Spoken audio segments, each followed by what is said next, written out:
एक रात सिमोन तय करती है कि उसने काफी इंतजार कर लिया है और जब रास्मस सो रहा होता है वह एक सूट पहनती है और 6 साल में पहली बार दरवाजा खोलती है। तभी अचानक उसकी माँ की मौत की यादें उसके मन में ताज़ा हो जाती हैं। तब वह अपनी माँ के बॉडी पार्ट्स को खोजने की कोशिश करती है लेकिन कुछ नहीं मिलता है। तब उसे लगता है कि शायद जानवरों ने सब कुछ खा लिया है, जिसके बाद वह शहर की ओर दौड़ पड़ती है। वहाँ वह कई निशान देखती है जो उसे क्वारंटाइन जोन की ओर ले जाते हैं। तब सिमोन उन निशानों को फॉलो करती है लेकिन उसे केवल सड़ती हुई डेड बॉडी मिलती है।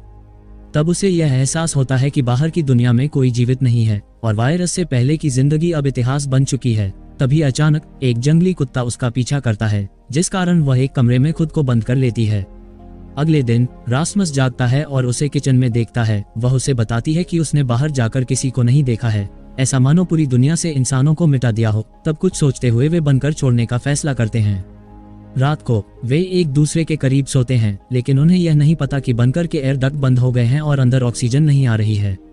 तब सिमोन बेहोश हो जाती है लेकिन रास्मस सही समय पर जागता है और उसे बाहर खींचता है। ये पता चलता है कि एयर डक्ट का बंद होना एक कोइंसिडेंस नहीं था, बल्कि कुछ बचे हुए लोगों ने सिमोन को कल देखा था और बनकर के बाहरी पैनल के साथ उन्होंने छेड़छाड़ की थी। तब वे भाई बहन को बंदूक की नोक पर लेते हैं। उनका नेता मार्टिन बताता है कि वे खाने के लिए यहाँ हैं, लेकिन रास्मस और सिमोन ने लगभग सभी स्टॉक खा लिए हैं। जब उन्हें पता चलता है कि बंकर में उनके लिए कुछ नहीं बचा है तो वे जाने लगते हैं।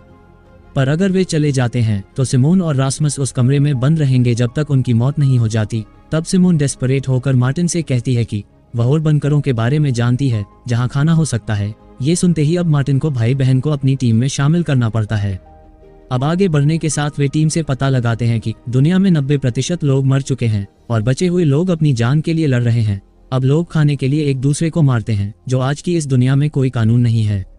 अब फ्लैशबैक में हमें दिखाया जाता है कि मार्टिन पहले बारिश के दौरान कैसे बच गया है। पता चलता है वह आर्मी में था तो एक महिला अपने बच्चे के साथ पुल पार करने की कोशिश कर रही थी। तब उसे उस महिला को मारने का आदेश था लेकिन वह ऐसा नहीं कर सका, जिसके बाद उसका सारा यूनिट इन्फेक्टेड हो गया और केवल वही बचा था। फिर वह एक लड़के पैट्रिक के साथ मिलकर खाना और ठिकाना खोजने लगा और एक दिन उन्होंने 3 लोगों को पाया, जिसमें उनकी नेता बीट्राइस और उसके 2 दोस्त थे। अब प्रेजेंट टाइम में सारे लोग बंकर की ओर बढ़ रहे हैं और सिमोन रास्ता दिखा रही है, लेकिन बाकी लोग अभी भी उस पर भरोसा नहीं करते हैं।